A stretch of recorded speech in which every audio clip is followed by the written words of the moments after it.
آیات میں اس طرح سے وارد ہوا ہے کہ موتو قبل ان تموت، مرنے سے پہلے مر جاؤ۔ ملا صالح مازندرانی نے شرح اصول کافی میں یہ حدیث نقل کی ہے کہ مرنے سے پہلے مر جاؤ۔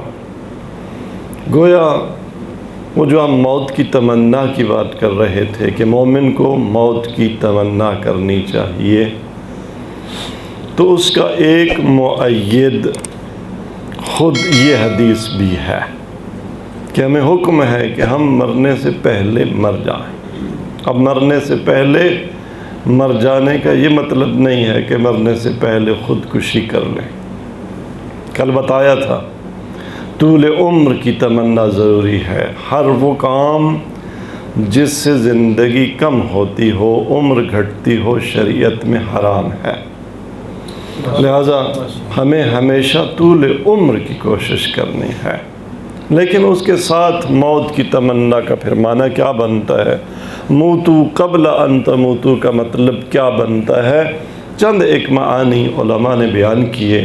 ایک معنی یہی ہے کہ موتو قبل ان تموتو یعنی موت سے پہلے مرنے کے لیے آمادہ ہو جاؤ۔ جو تمہاری موت کے وقت، موت کے بعد قبر میں، برزخ میں، محشر میں، نام اعمال کے وقت، پل صراط سے گزرتے ہوئے میزان کے وقت، عدل الہی کی بارگاہ میں جو چیزیں تمہیں لازم ہوں گی، ان کی ضرورت پیش آئے گی، انہیں آمادہ کر لو۔ اور وہ چیزیں کیسے آمادہ ہوتی ہیں؟ آخرت کا سامان دنیا اور آخرت کنٹراڈکشن میں ہے، آپس میں تضاد میں ہے۔ جب بھی انسان دنیا کے لیے کوئی چیز اکٹھی کرے گا، وہ آخرت کا سرمایہ نہیں ہو سکتی، اور آخرت کی چیز دنیا کا سرمایہ نہیں ہو سکتی۔ بالخصوص مال، شہرت، اعمال۔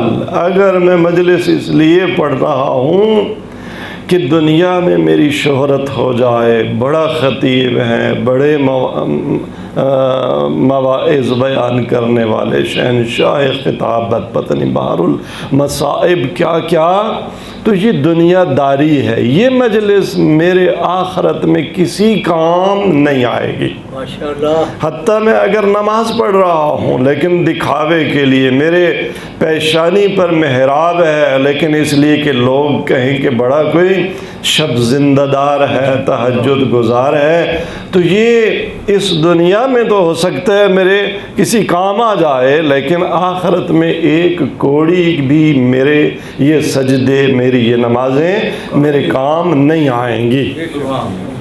حتیٰ میں اگر مجلس کروا رہا ہوں، اس کے لیے بانی بن گیا ہوں، میں نے بہت بڑا خطیب بلا لیا ہے، بڑا لنگر کا اہتمام کیا ہے، بڑی ماتمی سنگت میں ہوں، بڑا میں نے ماتمداری کی ہے، عزیزان گرامی، اگر ان کے پیچھے انگیزہ اور موٹو دنیاوی ہے تو یہ اخروی نہیں ہو سکتے، آخرت کا سامان نہیں ہو سکتے۔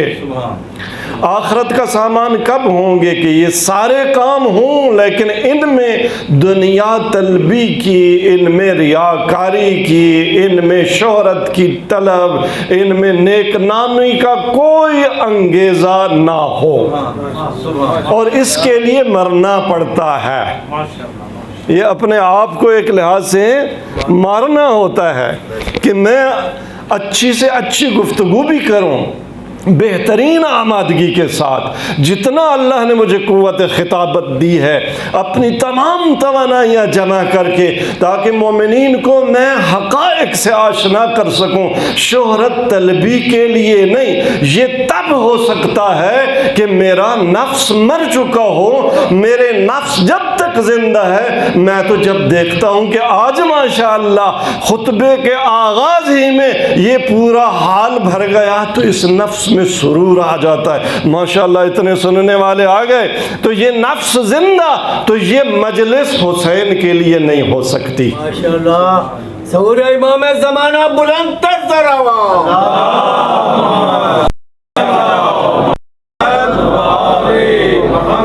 یہ مجلس آخرت کے لیے نہیں ہو سکتی، نفس کو مارنا پڑے گا۔ بانی مجلس، ماتمدار، عزادار، نوح خان، جو بھی نماز شب تہجد پڑھنے والا، زکوٰۃ دینے والا، صدقات دینے والا، لہٰذا پہلا معنی یہ ہے کہ موتو یعنی اپنے نفس کی دنیاوی خواہشات کو مار دو اس سے پہلے کہ مرو۔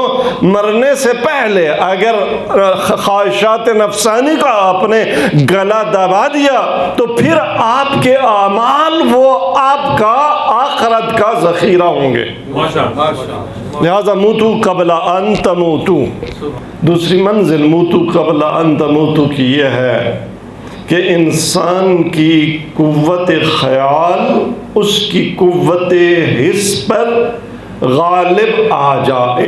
آیت اللہ گل بگانی بہت بڑے مرجع اور فقیہ گزرے ہیں، ان کے ایک ہمدرس تھے، کلاس فیلو تھے، وہ بھی بڑے لائق تھے، لیکن ان کو مقام اجتہاد نہ ملا۔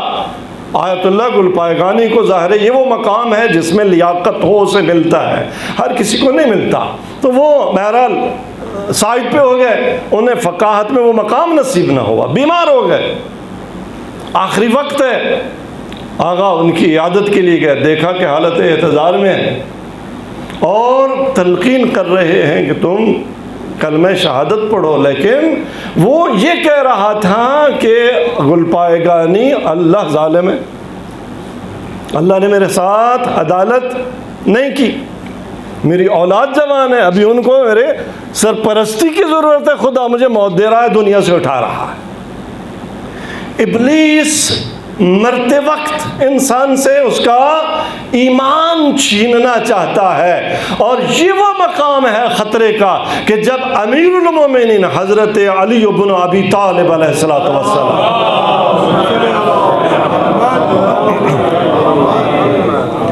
آپ کو سرکار رسالت مآب نے شہادت کی خبر دی کہ یا علی تمہاری پیشانی شکافتہ کی جائے گی، تو اس وقت مولا نے ایک سوال کیا، آفی سلامت من دینی، مولا اس وقت آخری وقت جب میری پیشانی پہ ضربت لگے گی اور میں اس دنیا سے کوچ کر رہا ہوں گا تو آپ فی سلامت من دینی، میرا دین سالم ہوگا یا نہیں؟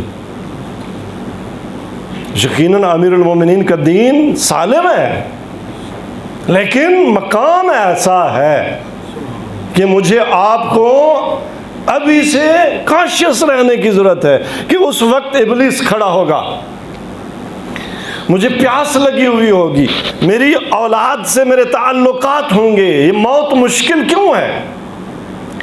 موت کی سختی کا ہمارے دنیا سے تعلقات پر انحصار ہے، کتنا انحصار ہے، کتنی ہمیں پیار ہے اپنی اولاد سے، کتنا پیار ہے مال سے، کتنا پیار ہے اہل و عیال سے، کتنا پیار ہے اپنی کوٹھیوں سے، بنگلوں سے، کاروں سے، پراپرٹی سے۔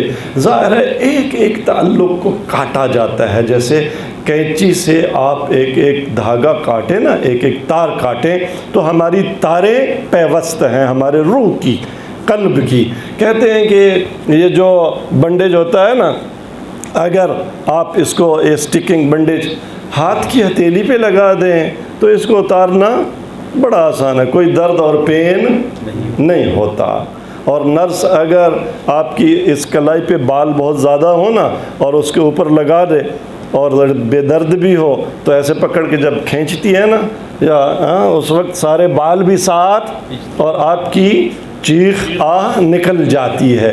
کو اتنے بال، ایک ایک بال اس چھوٹے سے بنڈیج کے ساتھ آپ کی روح کا تعلق ہے اس پوری دنیا کے ساتھ، ان آسمانوں کے ساتھ، اس زمین کے ساتھ، ان نظاروں کے ساتھ، ان سیاروں کے ساتھ، ان ستاروں کے ساتھ، ان مناظر کے ساتھ، اس زمین کے ساتھ، اس وطن کے ساتھ، اس اہل و عیال کے ساتھ، ان رشتہ داروں کے ساتھ، اس بیوی کے ساتھ، ان بچوں کے ساتھ، ان اولاد کے ساتھ۔ تو ایک ایک تعلق موت کے وقت کیا ہو رہا ہے؟ یہ کھنچ رہا ہے۔ لہذا دنیا سے بے تعلقی، اس منزل پر پہنچنا، دنیا سے دل نہ لگانا، عزیزان گرامی، اس کے لیے کیا چاہیے؟ کئی اعمال ہیں، ایک عمل کی طرف اشارہ کروں اور آپ کی زحمت ختم کروں۔ ایک عمل کہ موت کے وقت ابلیس کے حملے سے خود حضرت عزرائیل بچائیں۔ ایک عمل ایسا ہے کہ حضرت عزرائیل آئے روح قبض کرنے کے لیے، اور ابلیس ہے ایمان چھیننے کے لیے آمادہ اور اپنی چالیں چل رہا ہے۔ وہ ایک عمل ایسا ہے اگر مومن نے انجام دیا ہو تو حضرت عزرائیل اس مومن سے کہتے ہیں اے مومن مضطرب نہ ہو، میں باپ سے زیادہ تجھ پر مہربان ہوں۔ اگر باپ کو کانٹا بھی نکالنا ہو نا بیٹے کے پاؤں سے تو وہ بھی بڑے پیار سے، بڑے آرام سے، درد نہ ہو، مومن پریشان نہ ہو۔ اتنا باپ تجھ پر مہربان نہیں ہے جتنا آج میں تیرے لیے مہربان ہوں۔ اور حضرت عزرائیل ابلیس کو دھتکار دیں گے، نکال دیں گے، نکل جا اس محفل سے، اور خود مومن کو تلقین کریں گے، مومن ذرا جاری کرنا زبان پر یہ کلمہ لا الہ الا اللہ محمد الرسول اللہ علی ولی اللہ۔ حضرت عزرائیل خود تلقین کر رہے ہیں، ابلیس کو بھگا دیا اور مومن پڑھ رہا ہے، اسی حال میں روح قبض ہو جائے گی۔ وہ عمل کیا ہے؟ کہتے ہیں کہ حضرت عزرائیل دیکھتے ہیں کہ کس مومن نے اول وقت میں ہمیشہ نماز ادا کی ہے، اول وقت کی نماز۔ جس نے اول وقت میں نماز ادا کی اسے مرتے وقت ابلیس کے حملے کا کوئی خطرہ ہی نہیں ہے، خود حضرت عزرائیل دفاع کریں گے، ابلیس کو بھگا دیں گے۔